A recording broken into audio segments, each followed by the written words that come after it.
네, 저희가 오늘까지 이렇게 창세기 말씀을 나누는데 뭐 짧은 4주의 시간 동안 창세기 전체를 다 저희가 살필 수는 없지만 창세기의 말씀 가운데에서 하나님은 어떤 분이신지 우리가 살피고 있습니다. 그래서 하나님이 이 세상을 창조하셨고 또한 우리를 만드셨고 또한 우리를 이 죄된 모습에서 건지시고 은혜를 베푸시고 그러기 위해서 우리를 부르시고 우리를 순간순간 살피고 계시는 하나님에 대해서 우리가 창세기 지난 3주의 말씀 가운데 살펴봤습니다. 여러분에게 하나님이 그러한 하나님이 되어주셨습니까? 저는 정말 간절히 여러분들에게 우리가 조금 전 찬양에 고백했던 것처럼 우리를 지명하여 부르셔서 우리의 모든 것들을 감당할 수 있도록 우리를 지키시고 보호하시는 그 하나님을 경험하면서 그 하나님이 주시는 은혜를 누리면서 살아가셨으면 좋겠습니다. 그리고 이것은 이미 우리에게 은혜로 주어진 선물과 같습니다. 아니, 선물입니다. 그러기에 우리가 이제 그 선물을 인지하고 그 선물을 풀어서 이제 그 선물을 누리는 것, 우리에게 은혜로 주신 선물로 주신 그 은혜를 누리는 것, 여러분 이것이 오늘 우리에게 이미 펼쳐져 있는 삶의 모습입니다.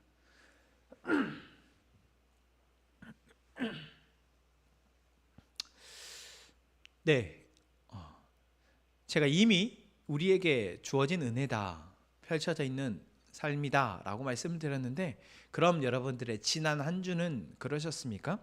제가 어제 주일 예배 안내를 드리면서 지난 한 주 동안 하나님이 살피시고 계심을 알 수 있었던 일들 한번 기록해보자 라고 말씀을 드렸습니다. 어떻게 기록해 보셨나요? 지난 한 주 동안 하나님의 은혜로 하나님이 나를 어떻게 살피셨는지 한번 써보셨습니까? 써보신 분 한번 손 한번 들어주시죠. 네, 여러분들이 나와 계셨다면 아마 다 제가 보고 정말 하나님께서 여러분 안에 함께 하셨음을 보고 기뻐할 수 있었을 텐데 제가 볼 수 없는 것이 참 너무 안타깝습니다. 여러분, 제가 이러한 질문을 여러분들에게 드리는 이유는 무엇일까요? 우리는 참 어리석어서 또 금방 잊어버려서 하나님이 우리와 함께하고 계시고 하나님 우리를 부르셨고 우리와 함께 하시며 우리를 살피시고 계신다는 사실을 자꾸만 잊어버리고 살아가기 때문에 그렇습니다. 그냥 분주하게 또한 반복되는 일상, 그냥 내게 주어진 일들을 하면서 그냥 살아가다가 보면 무엇이 하나님이 나에게 베푸신 은혜이며 나에게 말씀하시는 말씀이며 그리고 그 말씀 가운데 얼마나 큰 은혜들이 나를 살아가게 하는지를 우리는 보지 못하고 그냥 지나쳐버린다는 것이죠. 저는 우리 함께 행복한 가족이 그 삶이 반복되지 않았으면 좋겠습니다. 오늘 우리에게 하나님이 나를 살피고 계시는지를 제가 여러분들에게 질문 드렸을 때 한번 나의 삶을 쫙 돌아볼 때 그때 매 순간 하나님의 은혜로 내가 이렇게 인도함을 받았구나, 내가 이렇게 보살핌을 받았구나, 하나님이 우리에게 베푸신 은혜들을 돌아볼 수 있는, 확인할 수 있고 그것에 감사할 수 있는 우리 함께 행복한 가족 되기를 소망합니다. 아멘.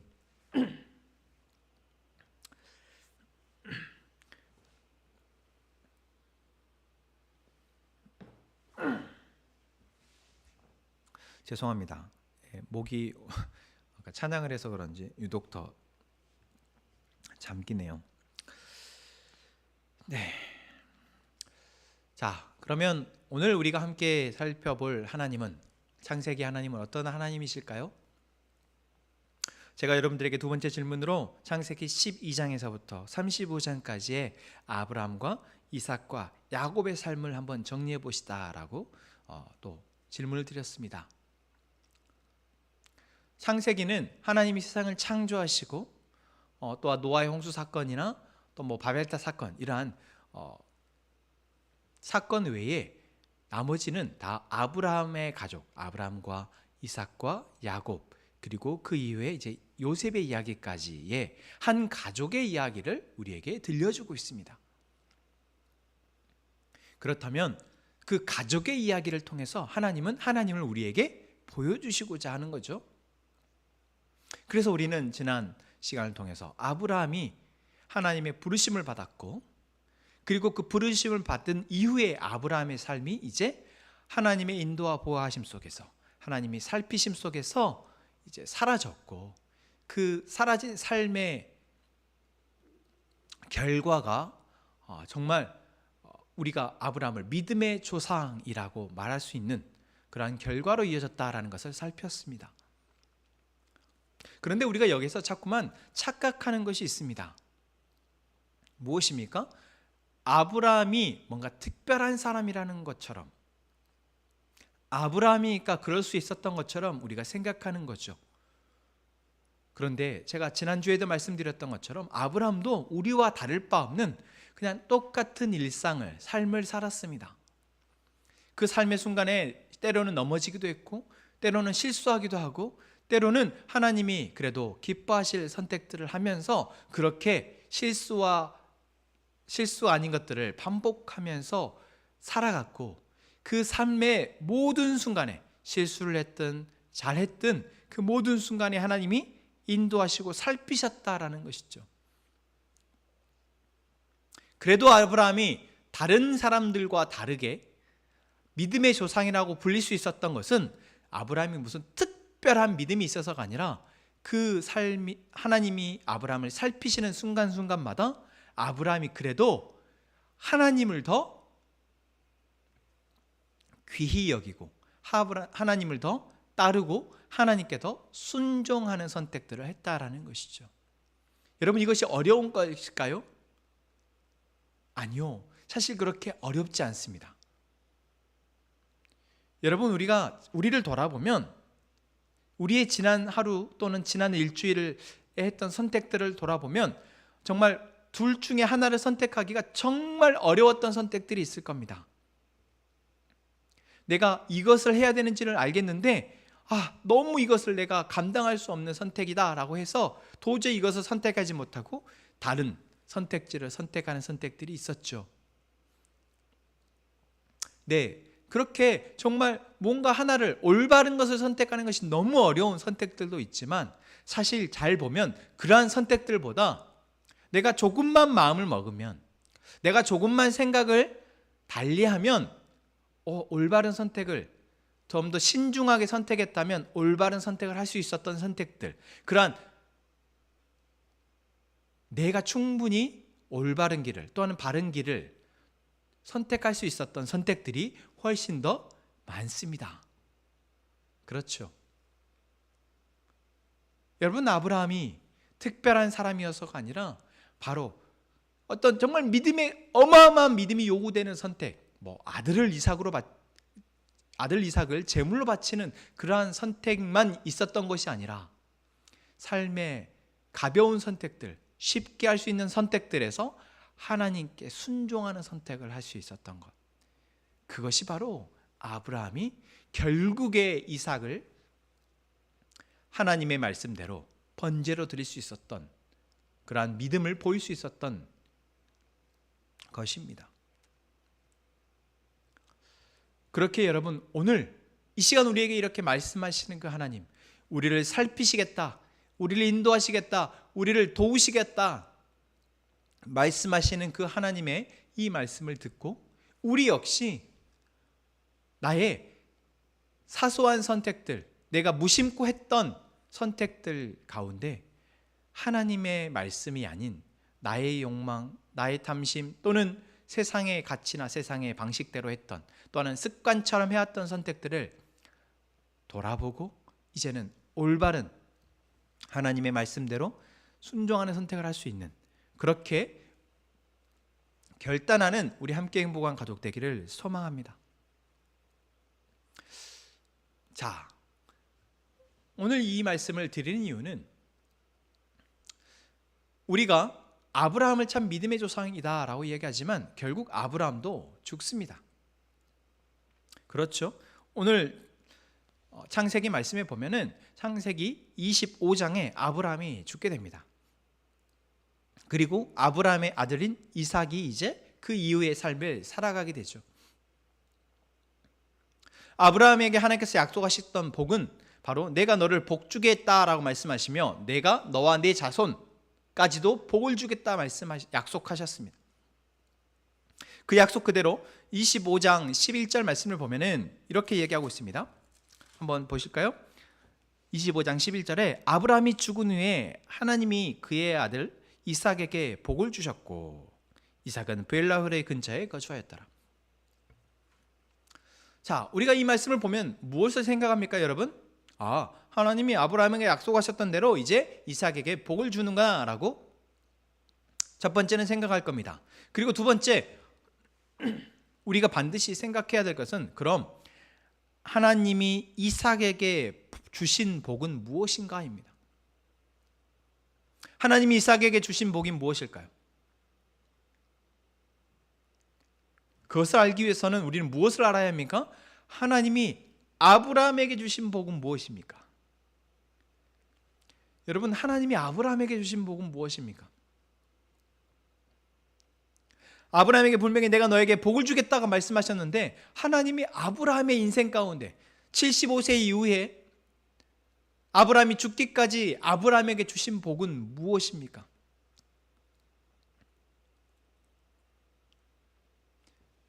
여러분, 여기에서 우리는 분명히 하나님이 아브라함에게 주신 복을 알아야 합니다.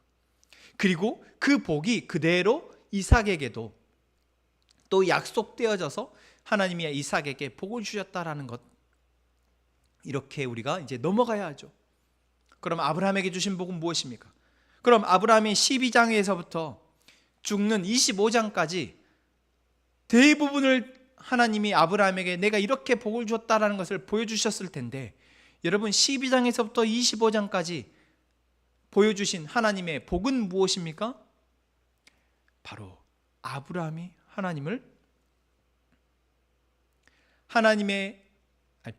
하나님이 아브라함과 계속해서 함께 하셨다라는 것입니다. 아브라함이 하나님을 때로는 잃어버리기도 했고 때로는 그래서 넘어지고 실수하기도 했지만 그 순간순간마다 하나님이 아브라함으로 하여금 다시 하나님을 바라볼 수 있도록, 하나님과 함께 하나님의 은혜를 누리며 살아갈 수 있도록 아브라함을 살피셨다라는 것입니다.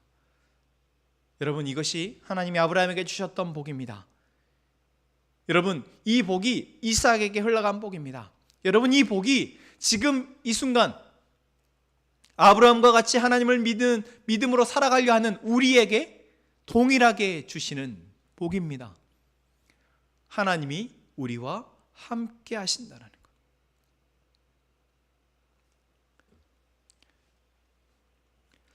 여러분, 이 복을 이미 받고 계십니까?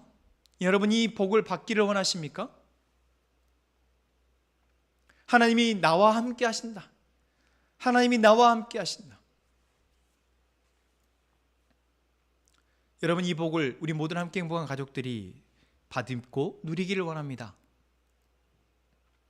자, 그러면 아브라함에 대해서 그냥 하나님이 복을 주셨다라는 것을 가지고 창세기가 끝날 수도 있는데, 창세기는 그 이후에 더 많은 아브라함의 자손의 이야기가 펼쳐집니다. 그리고 실제로 창세기뿐만 아니라 성경의 모든 책은 아브라함으로부터 시작되어진 이 믿음의 후손들의 이야기가 쓰여져 있습니다. 그럼 하나님은 왜 이야기를 쓰고 계십니까? 왜 이야기를 우리에게 들려주고 계실까요? 그것을 우리는 아브라함과 이삭과 야곱, 이 3대의 이야기를 통해서 살펴보고자 합니다. 자, 아브라함이 죽고 이제 이삭이 자기의 삶을 살아갑니다. 이삭이 40에 결혼을 했고 그 이후의 이야기를 살펴보자면 여러분 26장을 보시죠. 자, 26장에 하나님께서 이제 이삭으로 하여금 다시 한번 아브라함과 동일한 약속을 하십니다. 근데 그때가 어떤 상황입니까? 아브라함 때 첫 흉년이 들었고 그 땅에 또 흉년이 들매 이삭이 그랄로 가서 블레셋 왕 아비멜렉에 이르렀더니 라고 얘기합니다. 아버지 아브라함 때 있었던 일이 이삭 때 똑같이 있다 라고 얘기합니다.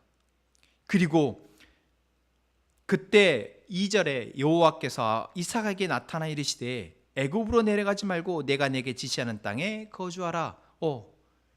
아브라함과 똑같은 상황에서 하나님이 똑같이 이삭에게 나타나고 계십니다. 여러분, 이것이 바로 하나님이 아브라함에게 복을 주셨던 것처럼 이삭에게 복을 주시고 계시는 것입니다.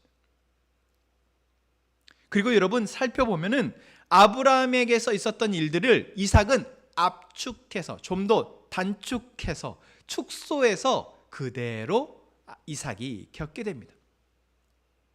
오늘 이렇게 흉년이 드는 것, 그리고 흉년 가운데에서 하나님이 이삭에게 먼저 넌 내려가지 말라라고 이야기하시는 것 조금 다르죠. 아브라함은 먼저 그냥 내려가 버린 이후에 하나님이 내려가지 마라, 다시 돌아가라 라고 말씀하셨다면, 이삭 때는 내려가기도 전에 하나님이 너 애굽으로 내려가지 말라라고 말씀하신다라는 겁니다. 그리고 그 말을 듣고 이제 그랄에 거주하게 되는 이 이삭이 겪게 되는 이 일은 아브라함이 겪었던 일과 크게 다르지 않습니다.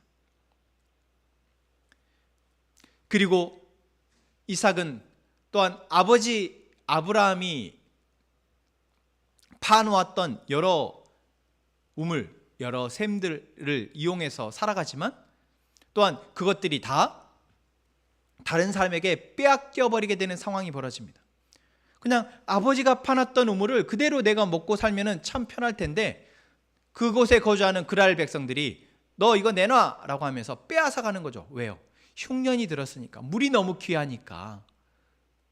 당연히 이방 사람, 다른 동네 사람에 대해서 적대시하면서 그 동네 사람에게 나가라고 하지 않겠습니까? 바로 그러한 상황이 이삭에게 벌어진 것입니다. 내 아버지가 파놓은 우물이니까 충분히 먹을 수 있지만 그럴 수 없는 상황이 벌어졌어요. 그런데 이삭은 또 다른 땅을 팠더니 그곳에서 물이 나옵니다. 또 쫓겨나서 또 다른 곳에 팠더니 또 물이 나옵니다. 이것이 바로 하나님이 이삭에게 주신 복입니다. 무슨 복이요? 땅을 파면 물이 그냥 나오는 복이요? 아니요, 그렇지 않습니다. 여러분, 이때 이삭이 어떻게 이럴 수 있었을까요? 자기 아버지가 파놓은 거 내가 그대로 물려받는 거. 예를 들어서 이런 거죠. 여러분, 아빠가 부자예요. 그래서 아빠가 부자여서 아빠가 재산을 몽땅 물려줬습니다. 얼마나 좋아요? 근데 그 재산을 하루아침에 다 까먹은 거예요. 아니, 누군가가 그 재산 다 내 거야 하면서 다 뺏어갑니다. 그러면 얼마나 당황스럽겠어요. 아빠 재산만 믿고 이제 나는 살 거라고 생각했는데, 여러분, 그럴 수 없었던 겁니다. 여러분, 우리에게 이런 일들이 없을까요?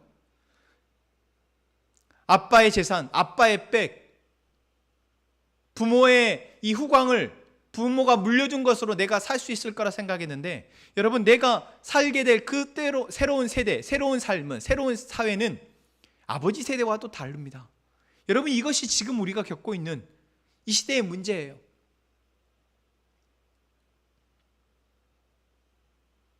이삭이 겪었던 일이 지금 우리가 겪고 있는, 지금 자녀 세대들이 겪고 있는 문제입니다. 그런데 이삭은 어떻게 합니까? 미련 없이 그 우물을 포기하고 다른 우물을 파는 것을 선택합니다. 내가 내 스스로 땅을 파서 그래, 내가 물을 얻자라고 생각한다라는 것이죠. 어떻게 이럴 수 있었을까요? 그렇습니다.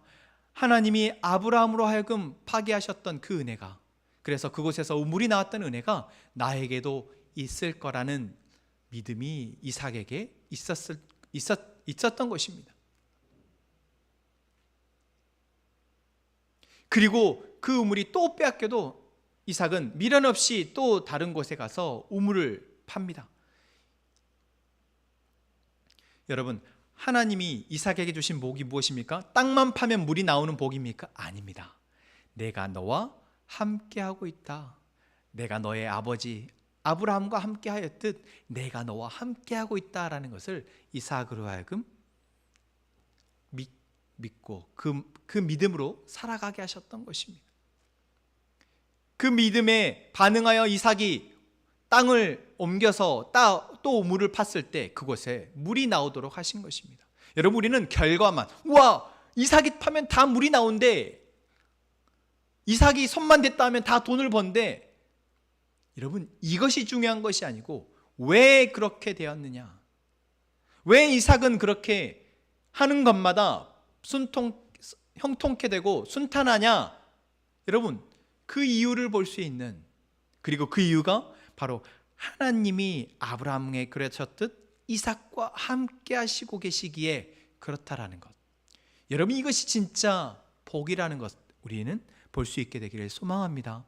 그리고 이것이 지금 우리에게 동일하게 있는 은혜임을, 지금 동일하게 하나님이 우리와 함께 하시며 우리의 모든 삶의 선택의 순간에 하나님이 기대하고 계시다라는 것, 여러분, 우리가 이것을 알고 이제 믿음으로 반응하는 저희가 되기를 소망합니다. 여러분, 이렇게 이삭은 아버지가 그렇게 살아왔던 것들을, 아버지가 믿음으로 반응하는 것들을, 심지어는 자기의 목숨까지도 하나님이 말씀하시면 순종할 수 있는 그러한 아버지의 믿음을 보고 자라났기에 이삭은 자연스레 하나님을 그렇게 믿고 순종할 수 있었던 것입니다.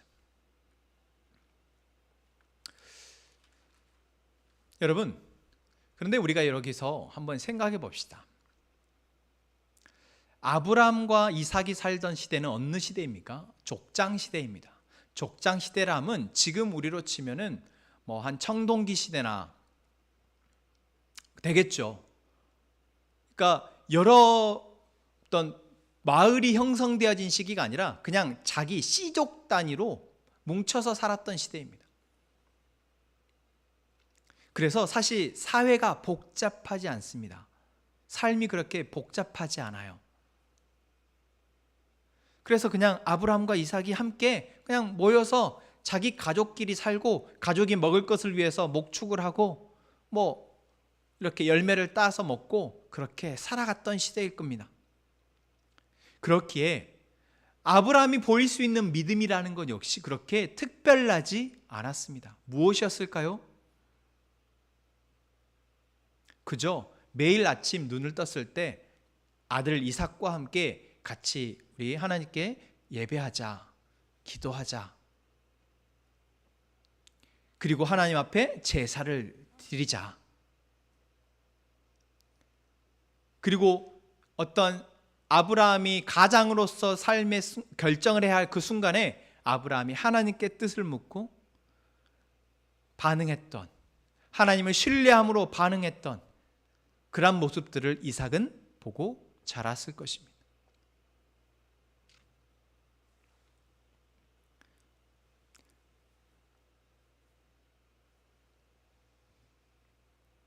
그리고 그 이삭은 또 자기의 자녀, 이제 에서와 야곱을 낳게 됩니다. 그리고 이제 이 에서와 야곱에게서 또 하나님의 복이 흘러갑니다. 그럼 그 복은 어떻게 흘러갈까요? 이삭 때와는 조금 다릅니다. 하나님이 이삭에게는 자기의 그러니까 이복 형인 이스마엘과 함께 그 사이에서 다툼이 있었고 결국 이스마엘이 떠나가게 하셨죠. 그런데 이 이삭의 두 아들인 에서와 야곱은 그 형제 사이에서 쌍둥이로 태어나서 서로 다투게 됩니다. 서로 경쟁하게 되어지고 서로 아버지의 유산을, 아버지의 이 복을 서로 받으려고 경쟁하고 결국 그러다가 형제 간에 이 갈등이 생기고 갈라져서 결국 동생 야곱이 삼촌 라반의 집으로 도망가게 됩니다. 여러분 잘 아는 이야기죠. 뭐 팥죽으로 장자권을 팔고 또 축복권을 위해서 이 동생 야곱이 팔에 털을 붙여서 아버지를 속여서 대신 축복 기도를 받고, 이러한 일들이 바로 그러한 이야기죠. 바로 이러한 상황 가운데 정말 딱 보면은 이제 이 집안은 끝났다. 이 집안은 정말 하나님이 함께 하실 수 없다라고 생각이 들고, 야곱도 정말 간사하고 또 형 에서는 왜 그렇게 품이 넓지 않아? 동생을 아끼고 사랑할 줄 모르고 정말 자기밖에 모르네. 이렇게 볼 수 있는 딱 어떻게 보면은 가정의 모습이고, 사실 이러한 가정의 모습이 지금 현대 우리의 가정의 모습입니다. 특별히 다르지 않아요. 어쨌든 내 살 길을 위해서, 내가 더 잘 나가고 내가 더 많은 걸 누리기 위해서 다른 사람, 심지어는 형제와도 경쟁을 하고, 또는 세상의 많은 사람들과 경쟁하면서 살아가면서 또 그렇게 갈등을 일으키고 문제를 일으키는 모습, 여러분 우리의 모습과 크게 다르지 않습니다. 그런데 그럼 이 야곱 때, 에서와 야곱 때 하나님은 무엇을 하고 계십니까? 이삭은 야곱에게 축복을 합니다. 하나님이 너와 함께 하실 것이다. 하나님이 너 어딜 가든 하나님이 너에게 복을 주실 것이다 라고 축복을 하죠. 그런데 그러한 축복을 받았던 야곱은 어떻게 됩니까? 형을 피해서 삼촌 집으로 도망갑니다.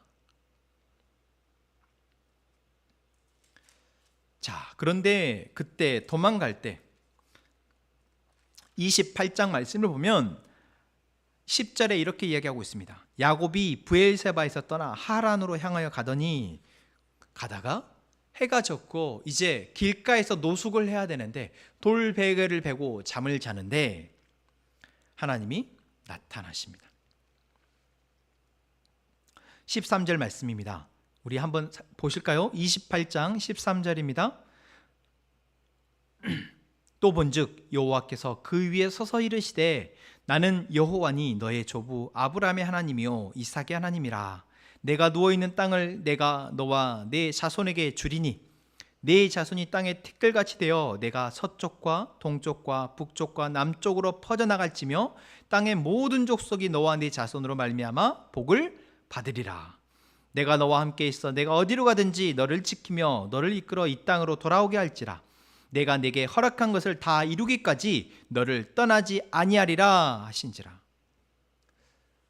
여러분, 놀랍게도 형한테 사기를 치고 아버지한테 사기를 치고 결국 어쨌든 내 것을 더 많이 얻고자 노력하고 애썼던 이 야곱에게 하나님이 나타나셔서 하나님이 이런 놀라운 말도 안 되는 약속을 하고 계시다라는 겁니다.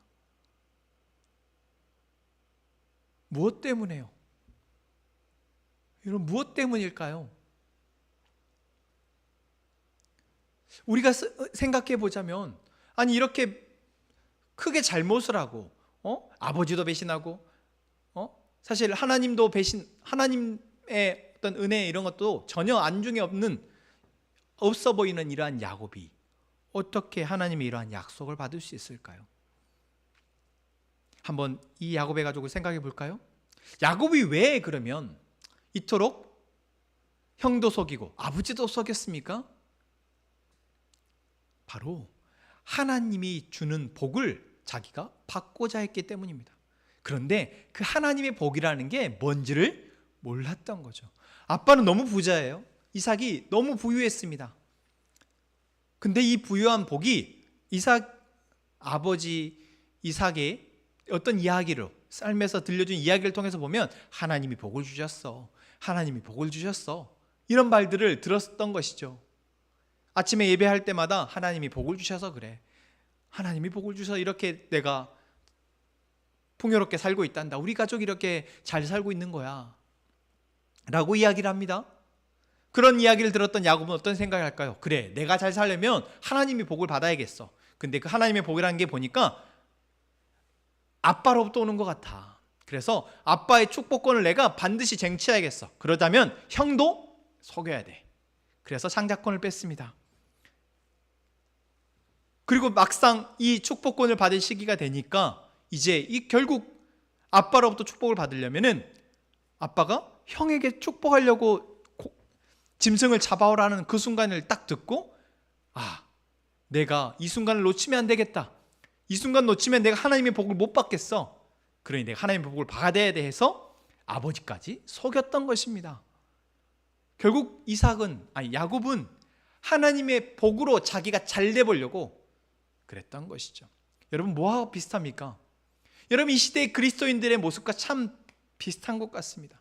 하나님께 복을 받고자 열심히 예배드리고 열심히 헌금하고 열심히 헌신하고 열심히 기도하는 모습.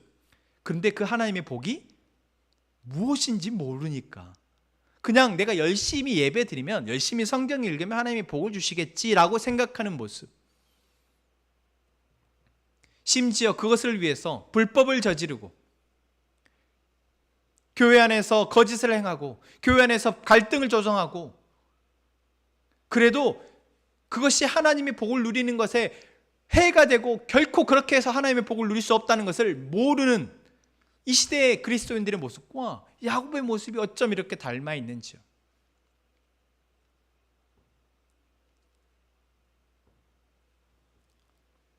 그런 그들에게도 하나님이 오늘 이 순간, 지금 이 예배의 순간 수많은 교회들에서 다시 한번 하나님의 말씀이 그들에게 선포되어지고 있습니다. 하나님의 복이 무엇이냐? 하나님의 복은 하나님이 그들과 함께하는 것이다. 하나님이 그들과 함께할 수 있도록 우리가 정결케 되는 것, 우리가 그 하나님 앞에 순종하는 것, 그것이 바로 하나님의 복을 누리는 것이며, 그것을 위해서 그럼 나는 지금 나 안에 죄된 모습을 발견하고 그것들을 제거하려는 우리 안에 결단이 있어야 한다. 하나님이 지금 이 순간에도 아마 많은 교회들에서 이렇게 말씀을 들려주실 것입니다. 물론 그런 정직하고 바른 메시지가 아닌 설교를 듣는 많은 교회 그리스도인들도 있겠죠.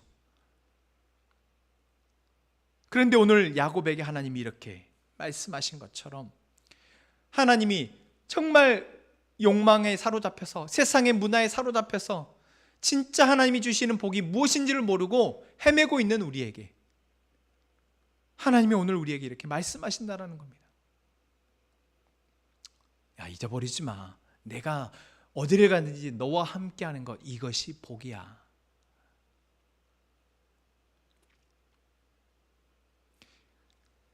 그리고 이 하나님이 약속하셨던 이 약속을 야곱이 받고 이제 삼촌 라반의 집에 가서 30년 가까운 세월을 노예처럼, 종처럼 혹사를 당하다 결국 35절, 오늘 저희가 읽었던 이 35장의 말씀, 다시 한번 하나님이 야곱에게 나타나셔서 야곱아, 이제는 내가 내 이름을 야곱이라 부르지 않고 이스라엘이라 부를 것이다. 너는 이제 나는 전능한 하나님이라 생육하며 번성하라. 한 백성과 백성들의 총회가 내게서 나오고 왕들이 내 혈의에서 나오리라. 내가 아브라함과 이삭에게 준 땅을 내게 주고 내가 내 후손에게도 그 땅을 주리라. 이렇게 약속하십니다. 그 오랜 20년, 30년 가까운 세월 동안 야곱은 사실 복이라는 것은 하나도, 세상 사람들이 생각하는 복은 하나도 누리지 못합니다. 그냥 삼촌 라반에게 계속해서 종처럼 일만 했을 뿐입니다. 도저히 이것을 복이라고 생각할 수 없는 그러한 삶을 30년 가까이 삽니다. 그런데 그 30년에 정말 복이라고 생각할 수 없는 그 순간순간에 야곱이 하나님을 놓치지 않았다라는 것. 그래서 다시 하나님의 말씀에 따라 다시 고향으로, 밧단 아람으로 돌아오려고 하고, 그 돌아오는 과정 가운데서 형 에서와 화해를 하게 되어지고, 그리고 오늘 35장에서 다시 한번 하나님이 자기를 찾아오셔서 약속하셨던 그 베델에 와서 하나님께 제단을 쌓고 기도할 때 하나님이 야곱에게 다시 한번, 그래 야곱아, 이제 네가 내 복이 무엇인지 알겠느냐? 이제 내가 너의 이름을 야곱이라 하지 않고 이스라엘이라 하마. 이제 너를 통해서 이스라엘 민족이, 한 민족이 나올 것이고, 그 민족에게 내가 너에게 했던 것처럼 내가 복을 주겠다 약속하고 계시는 것입니다. 여러분, 우리는 아브라함과 이삭과 야곱의 삶 가운데 어떠한 삶을 살고 있습니까? 사실 어떠한 삶의 형태이든 하나님이 우리를 부르셨고 우리를 살피시고 계신다는 사실은 결코 변하지 않습니다. 무엇이 변합니까? 그 순간순간에 우리가 반응하는 반응이 달라진다라는 것입니다.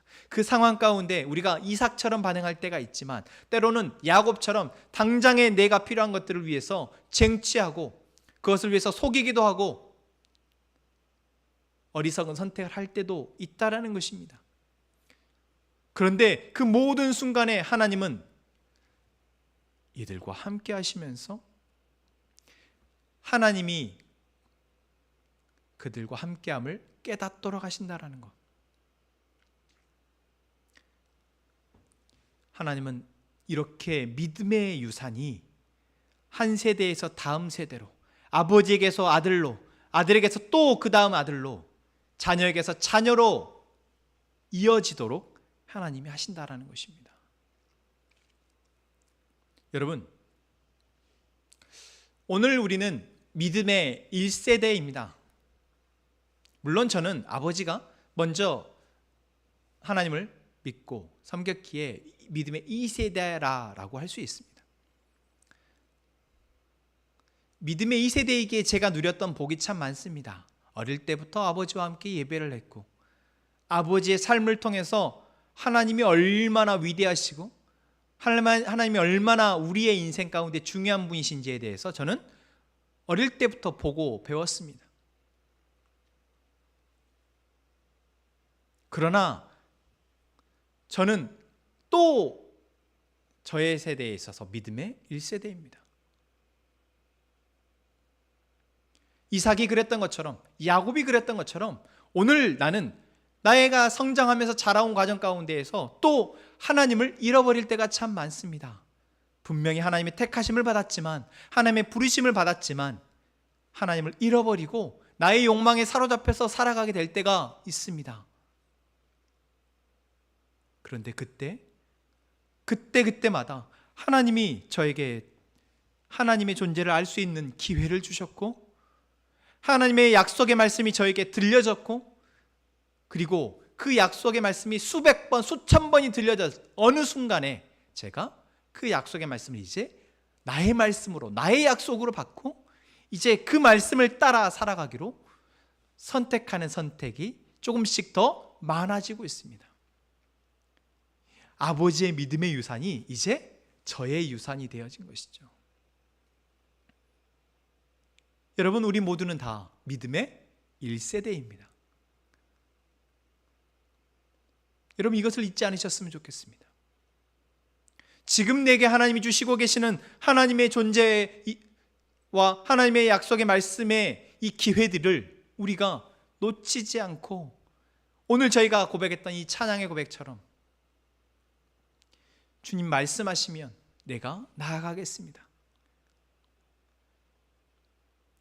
이제는 우리가 이렇게 고백하며 나아갈 수 있는, 그리고 이러한 믿음의 고백의 삶이 지금 나와 함께 살아가고 있는 나의 자녀들에게 보여지고 들려지고, 또한 그저 그들이 그냥 보고 듣는 것이 아니라 함께 예배하고 함께 기도하면서 그들에게도 조금씩 심겨질 수 있도록, 여러분, 우리가 할 때 그래도 조금이나마 우리의 자녀들이 하나님에 대해서 알고 하나님의 복이라는 것이 무엇인지를 알게 되어진다면 나보다 조금 더 수월하게 하나님의 믿음의 유산을 그들이 물려받게 되겠죠.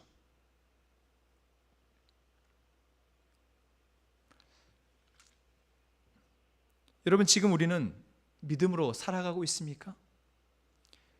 내가 아니라 나의 가족이 함께 그 믿음으로 살아가는 것을 함께 공유하고 경험하며 살아갑니까? 한번 묻겠습니다. 지난 일주일간에 여러분들은 여러분의 자녀, 여러분의 가족과 하나님의 이야기를 얼마나 하셨습니까? 하나님에 대해서 가르치는 것 말고 하나님에 대해서, 하나님 때문에 내가 이렇게 선택하고 하나님 때문에 내가 두려움 가운데에서, 염려 가운데, 근심 가운데에서 그래도 내가 이렇게 믿음으로 살아가게 되었다, 얼마나 여러분의 자녀들에게, 여러분의 가족들에게 나누셨습니까? 분주하게 살아가느라 시간이 없고 바빠서 그냥 밥 먹고 살아가느라 바쁘셨다고요.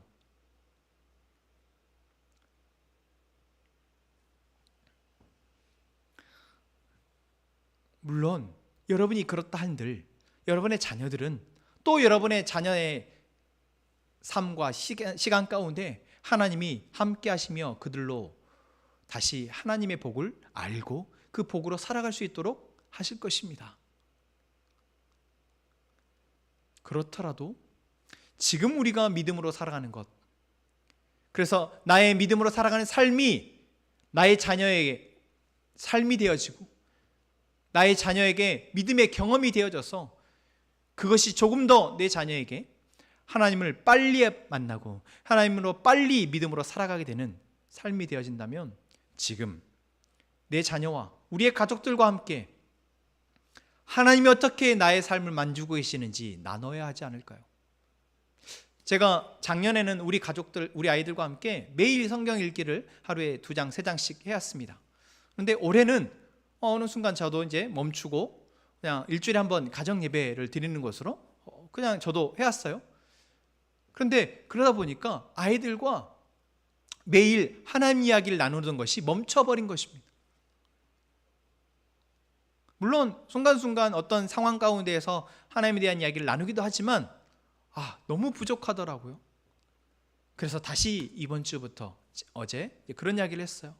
우리가 매일 하나님의 말씀을 읽는 것을 다시 하자. 아빠가, 엄마가 이렇게 하는 것은 무엇을 보여주는 것입니까? 엄마, 아빠가 무엇을 중요하게 여기는지를 내 자녀들이 알도록 하는 것입니다. 그런데 나는 하나님의 말씀을 읽지도 않고 나는 하나님께 기도하지 않으면서 어떻게 내 자녀들이 엄마가 하나님을 귀하게 여기는구나, 아빠가 하나님을 귀하게 여기는구나 알 수 있겠냐라는 거죠. 내가 그것을 보여주어도 이삭이나 야곱처럼, 심지어 야곱처럼 이렇게 하나님에 대해서 잘못 오해하고 그것에 대해서 잘못된 욕심을 부리는 것이 우리인데,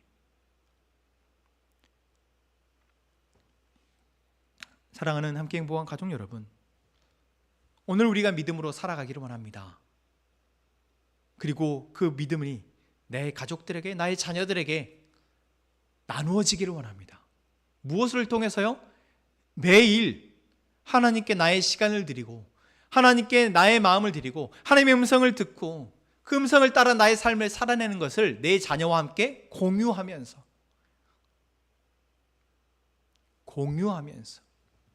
그것은 가정 예배의 형태든 같이 말씀을 읽는 것이든 같이 단 1분이라도 자녀들과 함께 가족을 위해서 기도하는 것으로든 그렇게 믿음을 함께 공유할 때 하나님이 우리와 함께 하신다라는 이 놀라운 복이, 그리고 그 복으로 살아가는 삶이 얼마나 다른 세상의 사람들과 달리 참 행복인지 우리의 자녀들이 알 수 있게 될 것입니다. 여러분, 이 시간 함께 우리 찬양의 고백을 하며 기도했으면 좋겠습니다.